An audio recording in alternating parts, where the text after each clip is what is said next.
Süni mayallanma nəticəsi neqativ olan pasientlərin verdiyi sual: İndi nə edəcəyik? Bunu deyim ki, neqativ nəticə heç vaxt alınmayacaq demək deyil. Sadəcə bu dövrdə implantasiya, embrionun tutunması baş vermir. Süni mayallanma prosesində bəzən hər şey ideal görünür, amma yenə də alınmır. Bu gözlənilən bir ehtimaldır. Əsas sual odur ki, bu ilk cəhddir, yoxsa təkrarlanan uğursuzluq? Çünki strategiya buna görə dəyişir. Tutunma səbəbləri adətən iki böyük qrupa ayrılır: embrion tərəfi və uşaqlığın endometrium tərəfi. Və bəzənsə bunun hər ikisi birlikdə də görülə bilir.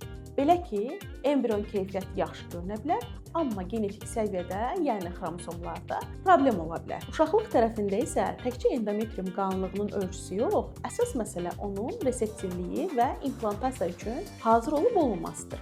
Polip, mioma, yapışıqlıq, gizli endometrit kimi faktorlar bəzən heç bir simptom vermədən nəticəni poza bilir. Prosesin hormonal tərəfində isə progesteronun başlama vaxtı, dozası və bəzən qanda səviyyəsi implantasiyaya təsir edən vacib faktorlardır. Təkrarlanan uğursuzluq varsa, uşaqlıq boşluğu ultrasəs, histeroskopiya ilə daha detallı qiymətləndirilir.